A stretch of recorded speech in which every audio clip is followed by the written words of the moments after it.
that you are today with us on our third webinar, uh, mm, which aim is to discuss, to have dialogue on English language teaching. We are very happy that there is a group of people who are regularly attending our seminars. But we are also happy that there are new faces with us today. So thank you very much for joining us and spending time with us. Just to be very short, I would like to tell you about initiative of this webinar, which is a common idea of two universities, Adam Mickiewicz University in Poland and Burdus Mehmet Akif Eylül University in Turkey. We are very happy to start this initiative, and I hope you will be with us. Now I think it's the best time to start the lecture of our first guest. So, Farid, floor is yours to introduce our first guest. So, thank you so much, Joanna, for this very nice introduction, and it's great to work with you again. Okay, so it's not enough to say anything because you said so many nice things. Okay, so our first, by the way, this is Farid from Burdur Mehmet Akif University in Turkey. And it's great again to have you in our third webinar. And this time our guest lecturer is Associate Professor Dr. Mustafa Zeki Cirakli. So let me introduce him with a few words. Mustafa Zeki Cirakli holds his PhD from Middle East Technical University in Ankara, and he specializes in narratology. He is the author of Narrative Strategies and Meaning and Narratology Critical Readings, which are shortlisted for the best books of the year Turkey in 2015.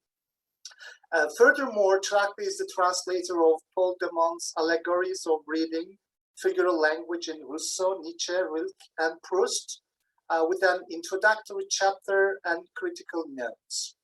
His translation, Wilson's Dante in Love, appeared in 2013, and his collection of aphorism was published in 2019. Since 2010, he has been publishing a series of articles on narratology and recently on corpus stylistics and education dealing with both theory and practice. He is the editor of the International Journal of Narrative and Language Studies. He is contributing to a project on corpus linguistics, and Çıraklı is currently a working member of a European project, Writing Urban Places, and a faculty member at Karadeniz Technical University in Turkey. Okay. So I said a few words, but it's not enough to describe our dear lecturers' publications and, of course, contributions to the field.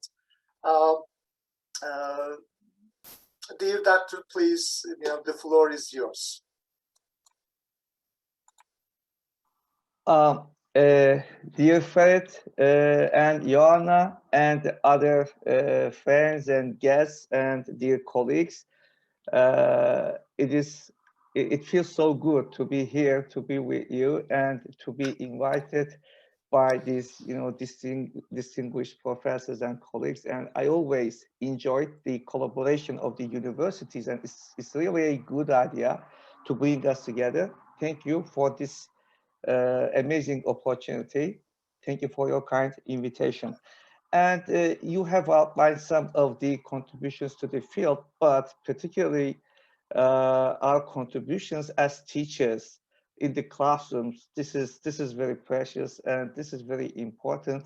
And again, particularly on these days of the virtual classrooms, our social classrooms, and the value of our, how can I say, classroom practices that needs some further evaluation maybe, and maybe we should like to find out some new ways to cultivate all these practices and our experiences. And this evening, I am planning to share my experience in the literature classroom. And I have also two students here, and thank you for inviting them as well and including their names into the program. Thank you, Joanna. That's a good idea. And Ferit Hocam, thank you for this, how can I say, nice expansion of the stage. And I will start with my, how can I say, with my presentation about my classroom practice in the literature classroom. And is it okay right now? Can you see the screen? Yes. I know that some of our friends or guests are curious about the title, the heresy of paraphrase. I am just making an earlier reference that was used by Nash in 1994. But I like the idea, just giving the soul of, how can I say, envisaging a complete full topic that we can learn, that we can teach in the classroom. So that is a kind of, a close-ended, that is a kind of close-ended item that we can transfer from an agent to the passive receivers. That was a kind of, conventional organization of classroom setting. But of course, time has passed and our visions are, how can I say, enriched and deepened in different ways. And we have learned that, particularly in literature, it started, earlier and earlier in the beginnings of the 20th century.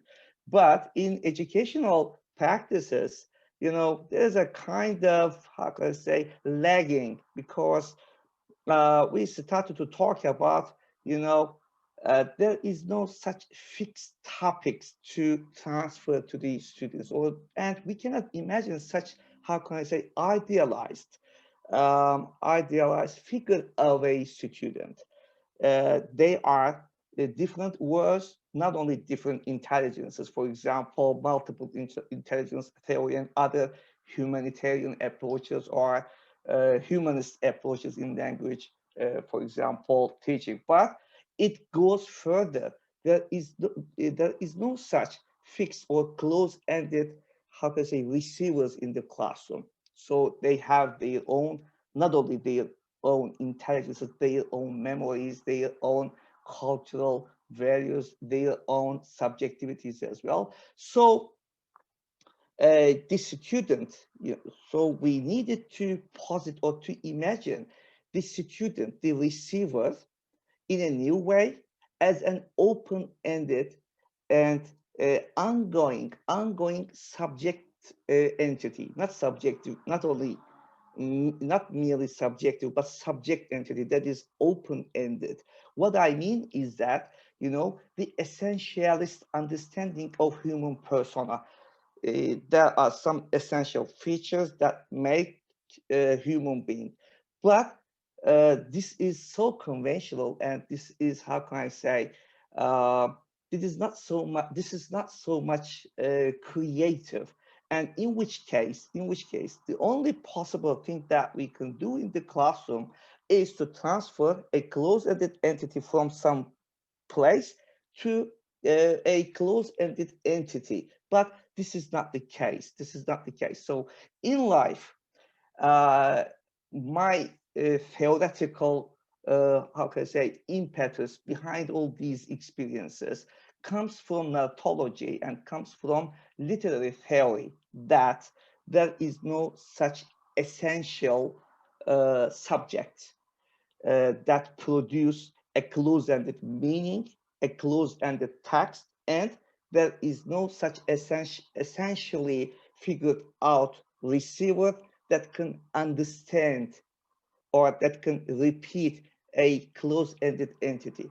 The only thing in life is that, we have some encounters, and this is somewhat Deleuzian understanding of some rhizomatic relationships in everyday life. So the author, the teacher, they are just open-ended entities having earlier encountered with some open-ended, how can I say, productions. What I mean by productions here, of course, literary text, because I am talking about literature classroom. So the teacher, the author, the, how can I say, the student, they are open-ended entities having kind of, a progressive, and in some ways, maybe we can talk about the performativity of, the receiving process. So by using the terminologies offered by methodology and literary theory, I reposited, in a way, I deconstructed the already existing student, how can I say, category or student figure, and of course, teacher figure. And I first deconstructed the conventional ones, and then reconstructed them in a way that they have actual encounter with the things or objects in their life, and including literary text. So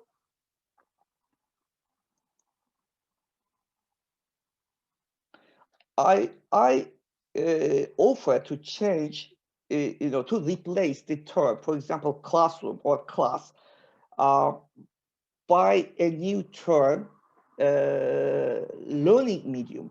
So we should rethink about learning mediums rather than classroom, and particularly with the introduction of these new virtual classrooms, maybe we should reconsider it. So learning medium. So in these learning mediums, we see that that we should reconsider the spatial interaction as well, and our students' relationship with the space, and also, the literary text as well. It is also a space, but not only the literary text as a material entity, but also as a linguistic production. They should first of all encounter such, spatial entities. But of course, they should encounter, and they encounter, of course, they have a touch with these texts on cultural levels, and on different levels. So first of all, we should make our students, we should make our student readers as as the entities, as the open-ended subjectivities having a genuine touch and encounter with the things and objects. So we are focusing on their feelings, their how to say, responses, rather than what is intended by the teacher in the classroom setting, in the syllabus, or what is intended by the author in the literary text. So, of course, I don't say that the objectives of the course should be neglected. No, I don't say this. Or I don't say that we should simply ignore the intended meaning by the author in a literary text. No, I don't say this. There might be possible, how can I say, classroom objectives or intended meanings by the authors, or a kind of acceptable conventional meanings of a literary text. But what I'm trying to do is to start from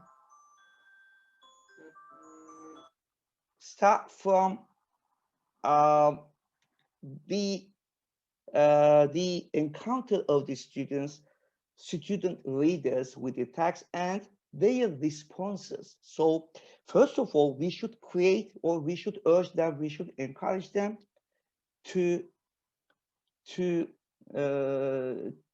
produce some responses to a given text, rather than understanding, or rather than the cognitive processes. And my experience is based upon not only death of the author, but also death of the teacher. So here, our primary emphasis is put on the readers, the students' responses to the text. So we use a kind of an umbrella term, rewriting, but here rewriting includes, sorry, I think, yes, rewriting includes borrow some terminologies from reader response theory. I mean, the responses of the readers, I mean, the students, and also translation, transcreation, domestication, acculturation. All these terms can be incorporated with our classroom activities. So our primary goal is to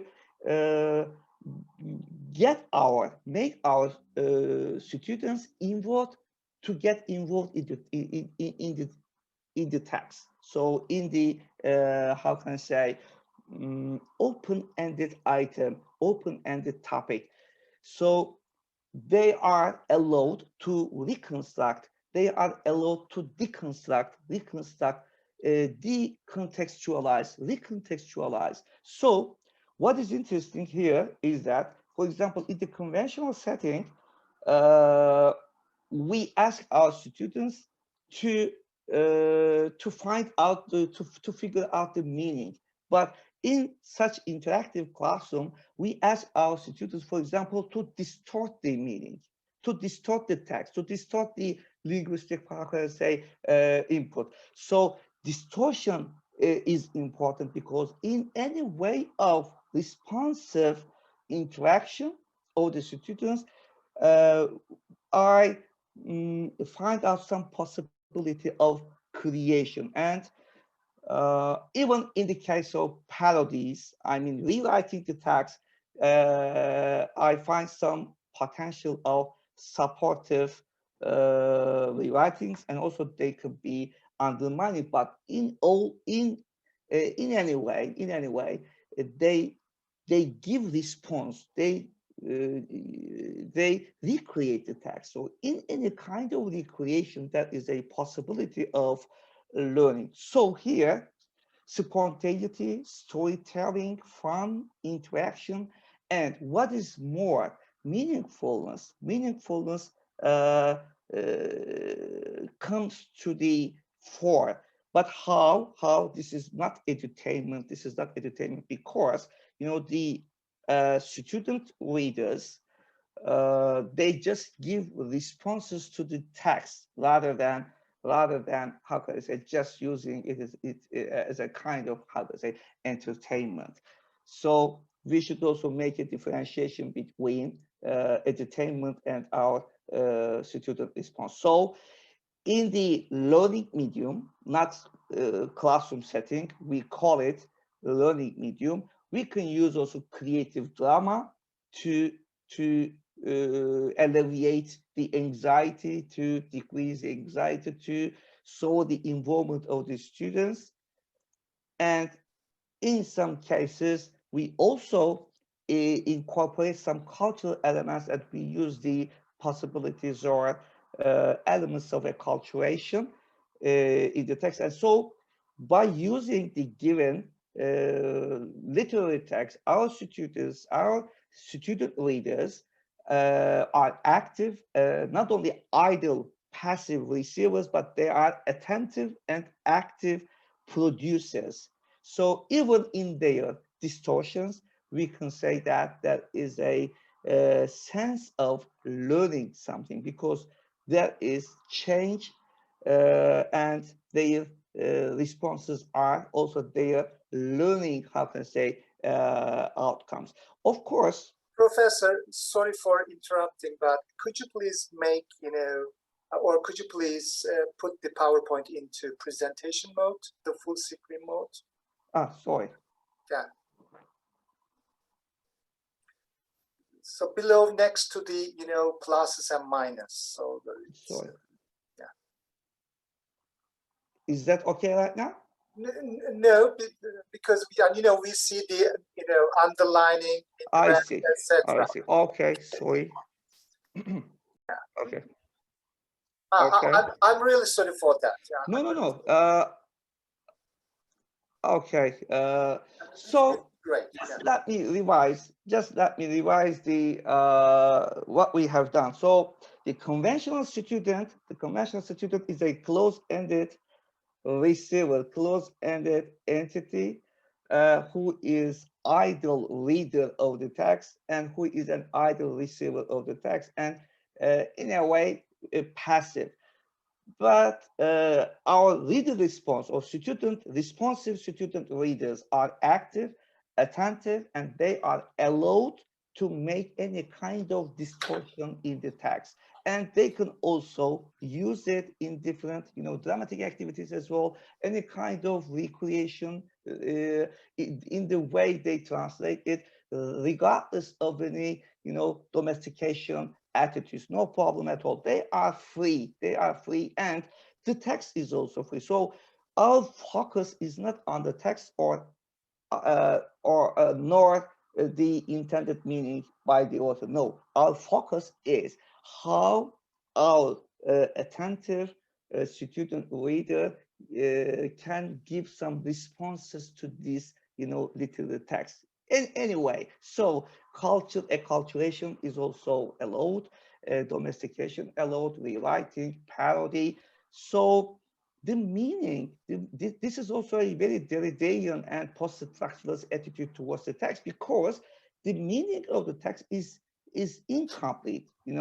Again, this is borrowed from literary theory, and we just apply it to the classroom. So we do not ask our students to find out the true meaning or interpretation of a text. Rather, we let them produce some further meanings, further activities, and of course, sooner or later, they will discover some, plausible interpretations of these texts, if there are any plausible interpretations, of course. So empathy, identification, imagination, critical thinking, self-reflection, even though they give the impression that they are playing with these texts and they are, just enjoying themselves in the learning medium, self-reflection is also observed. Why? Because they want to distort or they want to change the text, and in this, attempt, or in this desire to make some distortions in the text, requires some learning and requires some self-reflection and some cognitive, processes. So you can write a new story of the ancient mariners. You can tell a different story of the ancient manual, or even you can imagine yourself to be a modern ancient manual. So you can tell us another rhyme of the ancient manual, and even you can produce some rhymes, ancient mariners rhymes. So just here, for example, we have had an activity in which our Anatolian women just produce, Anatolian zılgıt. That is a, sort of melody performed in the funeral ceremonies of the victims, for example. So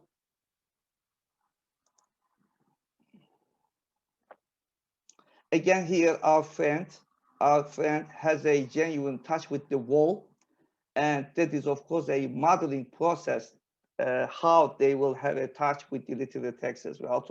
So these are some exercises to encourage them to make some distortions in the literary text. Why? Because they should exercise how to focus on their feelings, how they feel.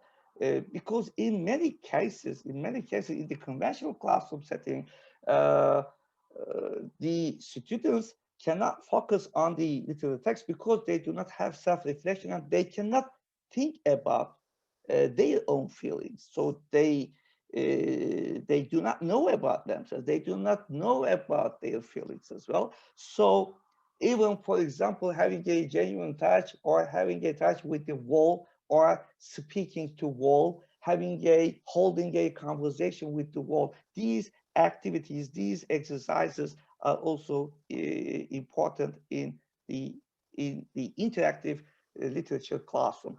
Or another William Blake's The Sick Laws, and again we can make some distortions, recreations, some parody of transcreation, some parody of the text. Rewritings are possible, and in which case, for example, the sickles can be re-dramatized.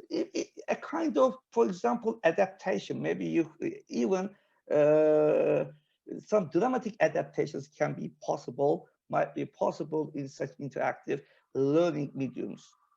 And we have seen that, after all these activities, the students or the student readers can have, I can say, more involvement in the text, and their maybe cognitive processes can be, in a way, triggered or stimulated by these earlier physical activities or dramatic activities in the learning medium.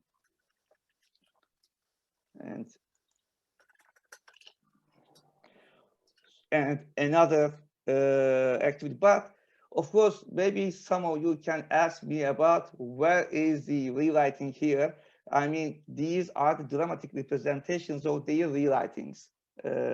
So the students are rewriting these stories in different ways, and also they are asked to represent, or they are asked to dramatize these, alternative stories on the stage.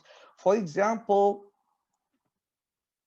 I just remember, for example, at least 3 different stories produced by our students, and this is also some alternative readings of the metaphorical, how can I say, understanding of the cycles. So these are the first reading is most probably the intended. We think that it is intended by the author, but second reading, third reading, fourth reading, and it is endless. It is endless. I have just included here some 2 alternative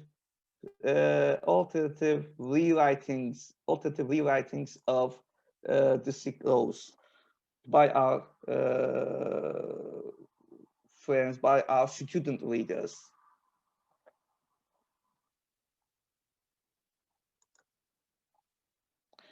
And for example, metaphysical poet George Herbert's Pulley.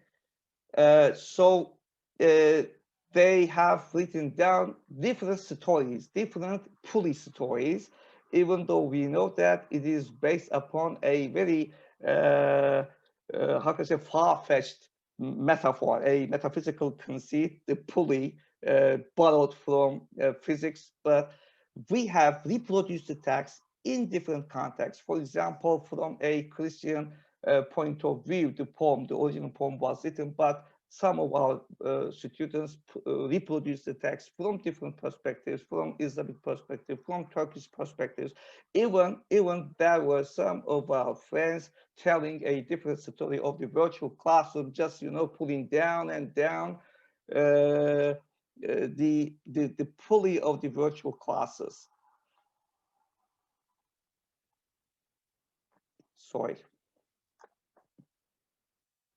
And lastly, I would like to share some examples. There are so many examples, but I thought that it would be an interesting idea. We started with so many distortions in the text, solid traditions, and the conventional readings of the text, and then I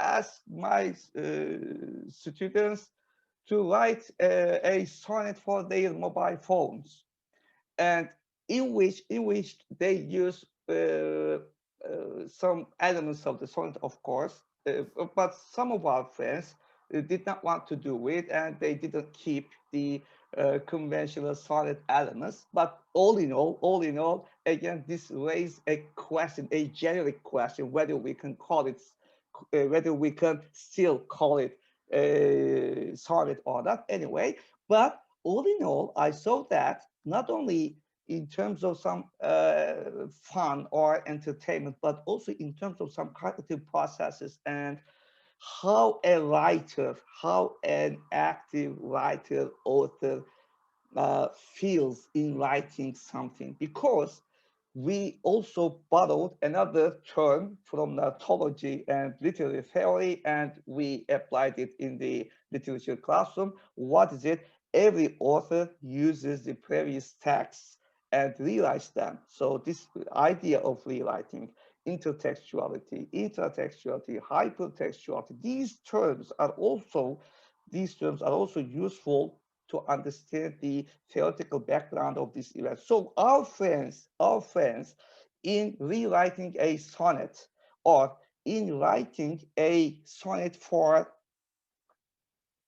their mobile phone, interestingly enough, they also hold a conversation with Shakespeare, with Spencer, with Virgil, and they think about these previous writers, these previous authors, and how they use these, sonnet tradition, how can I say, contributed to this sonnet tradition, and they are also writing in the fashion of sonnet writing, but they are doing the same thing for the mobile phone. There is also a sense of humor here and parody in here, and I observed that this was very useful. This was very, how can I say, efficient to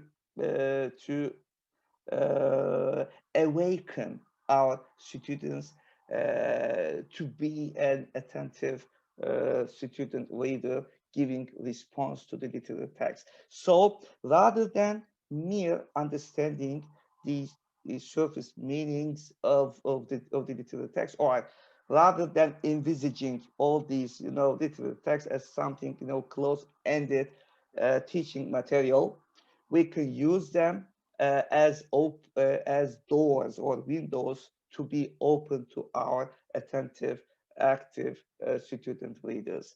So maybe in the question and answer session, we can go further, and we can also share some other experiences. And thank you for your attention and how can I say, listening to me.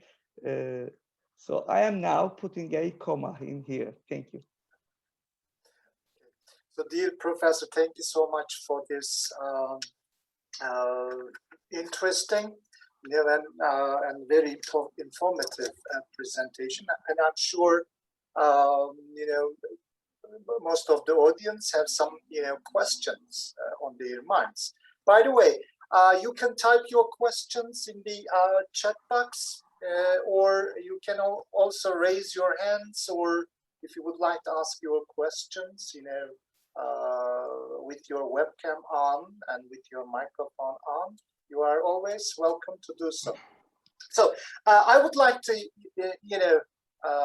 Professor, I would like to start with, my own question, if you like. So actually, you talk about the learning medium. So I see that, when we have face-to-face classrooms, the kind of activities that you talk about might be very relevant, appropriate, and it would be great to do this kind of activities. But what can we do about this, in the online classrooms? I mean, how could you? Yeah, we have seen this several screenshots from face-to-face and also from the Zoom. But what are the possible options if you would like to benefit from what you did and what you are doing? What can you say about that? Dear Hocam, Ferit Hocam, thank you for this illuminating and in a way engaging question. You are right. We are not so much, how can I say, ready for such kind of, integration of our previous techniques to this virtual classroom. But maybe you have discerned a previous slide in which, for example, I have a kind of virtual activity. I mean, George Herbert's pulley. But just let me, for example, here, this activity takes place in the classroom, and it is really funny and amazing. Yes, it really feels. But I just thought that would it be possible to set it up to repeat in the virtual classroom. And I have some successes, but I have also some failures. Some of the activities, unfortunately, cannot be adapted or integrated to the virtual classroom. So we should find out some new techniques or new activities. What is good is that, again, we can make some distortions and we can revolutionize our earlier, how can I say, techniques or activities. Some of the activities can work well with the virtual classroom, as is the case with our pulley, but some of the activities may not. But apart from this, how can I say, possibility of the activities, how can we, you are right, how can we use this technique of interaction? Of course, this is not rocket science, or this is not something new that I have found. I know that there are so many teachers in different spots of the world using these kinds of interactive techniques. My suggestion is that, interactive approach, how can I say, student reader approach can be better applied and used in virtual classrooms than we can do it in the conventional classroom setting. In some ways, we have some advantages. The only thing we need is some time. But the problem, Hocam, maybe you remember one of our previous discussions, we have some conversations about how to apply these things into virtual classroom. Hocam, do you remember the moment when we discussed the concentration time? How do we call it? I don't know the exact term, but the concentration time is so limited and it is so short that we can set up an activity. So this is our disadvantage that we should take into question. This is a problem. So we cannot make our students to be not concentrated, to be involved in a certain, how can I say, thing. But on the other hand, we have an advantage in terms of virtual classrooms. What is it? Maybe we can skip some dramatic parts or entertainment parts. Rather, we can produce some cognitively, how can I say, designed activities. And I think that virtual classroom requires more attentive and, how can I say, more active cognitive skills rather than social classrooms. So in terms of the social classrooms, maybe we are, how can I say, spending some time dealing with some maybe childish games. But in the virtual classrooms, maybe we can, how can I say, we can develop some new interactive activities in which our students can be more efficient and can be using their cognitive skills more than and creative skills, critical skills, more than they were in the past. But Hocam, I'm sorry, Professor. I'm okay, really sorry for interrupting because oh, no. Could you please do it? there are So just so say many, dialogue. Yes. there are so many other questions from the participants. So, Okay. and we have Professor Dr. Greta Gorsuch from the United States, Mhm. and she has a question, but I kindly asked her to ask the question to you, Mhm. orally. So, Greta, are you there? I am. Okay, great. So if you want, you can also turn on your webcam. Of course, it's up to you. Oh, Okay, so because you have the right to do so. Okay. yes, I dressed up especially for this. Great. Okay. Dr. Cirakli, thank you so much. I really thank you. enjoyed your presentation. I particularly liked how you stepped back as far as you could in terms of your assumptions about open-endedness and the role of, the author and also the students and the teacher. I enjoyed that. I had Thank a you. particular question about slide number 10, and I'm really Mhm. intrigued with how we can aid learners' memory. And it had to do with spatial interaction. Yeah. Yes, and Uh-huh. also And promoting. unfortunately, I couldn't touch upon the I issue know, because of the time. Yeah. Mhm. but if you could please talk a bit more. It's about slide number 10, and you talked about spatial interaction and also promoting episodic memory. Could you talk a little bit more about that, Okay. particularly in terms of you're having learners do things, not only just with each other, this isn't just silly games, but you're having them touch a wall, for example. So could you Mhm. talk a tiny bit about that?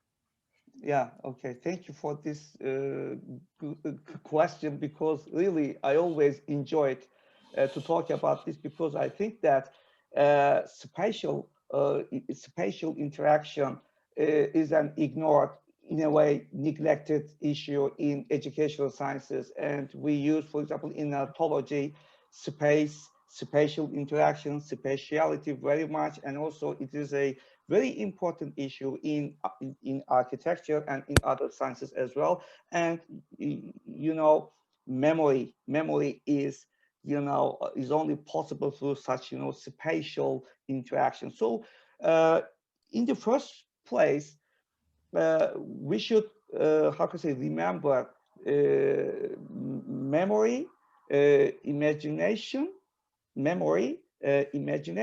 and recollection.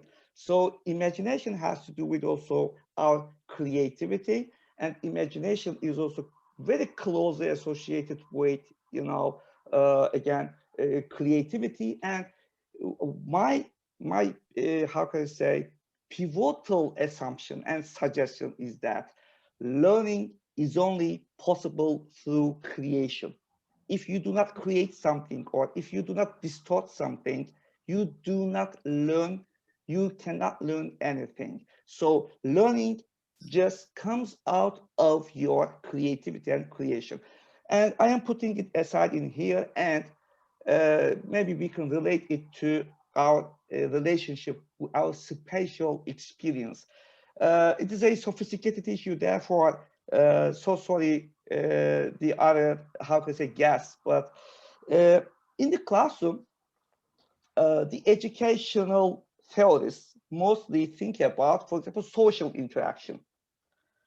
And interaction between the students, but spatial interaction is important, because only through spatial interaction they can accumulate episodic memory, and they can store it in their memory. This is and episodic memories, of course, are twofold: positive episodic memories and negative episodic memories. And I have a publication, maybe you can take your opportunity to find it out in the internet, Spatial Interaction and Recollections of the Virtual Classrooms, because I asked this question to some of my students. For example, they told me amazing stories about, for example, the door of the classroom, or their desk, or the wall, or, for example, even their pencil. So spatial interaction has closely to do with their subjectivities and their episodic memories. And only through these episodic memories we can, how to say, nurture our imagination. And our imagination works upon the principle of distortion, because we can never remember the same thing. We can never remember the things in a true way. So we distort them. So there is a principle, dear Gorsak, Greta Gorsak, there is a principle, you know, memory rewrites. Memory always rewrites. So we need some long-term episodic, how can I say, spatial interactive, how can I say, memories or experiences, so that we can use our imagination. Virtual classroom, in that sense, virtual classroom is unfortunately so limited because there is no such spatial interaction. So if there is no spatial interaction, such sense of, how can I say, storing or experience, how can I say, does not emerge. And there is learning, but very short-term memory. Short-term memory is active, and long-term memory and spatial, there is no long-term memory or spatial interaction. So in a very short time, we can learn so many things, but we cannot store them in our imagination, and we cannot recollect them later on. So the problem is this, and Ferit Hocam's question is very much related with it. Virtual classroom can be an advantage for us to store the cognitive skills of our friends, our students, okay, but we should also provide our students, our learners, with some spatial interaction. And my suggestion here is to activate, or is to use more actively whiteboard and the chat box. Whiteboard and chat box can be used more efficiently to provide our student readers, how can I say, with some episodic memories, if it might be possible. But maybe we can keep in mind that we are now transhumans, not humans. And these, another assumption, Hocam, we use Hocam, dear Greta, another assumption is that maybe virtual classroom will be a transitionary period that will speed our transformation into being transhumans. Thank you so much, Dr. I Dr. thank you. Cirakli. I thank you. This Thank nice you. question. Thank you. So, Joanna, by the way, thank you so much, Greta, for the question and Professor Çıraklı's answer or response to the question. Joanna, so do you think that we should move on to the next presenter? Yes, I'm only checking if there are more questions on our chat box, but I can't find anything. I would like to thank you, Professor, for your great presentation. You do really wonderful things. I'm really amazed by the way how it is possible to join all these elements to support not only language, memory, but also to develop such important soft skills, like, for example, critical thinking. So great job. Congrats for your great idea. Thank you very much also that you accepted our invitation. I thank you. I think that that's very amazing for me. Thank you. That was great presentation. Thank you very much. Thank and you. so dynamic. I enjoyed it very much. And as you can see on our chat box, our listeners enjoyed it as well. So great. And maybe you could share my email and other contact info. Ferit Hoca has my contact info.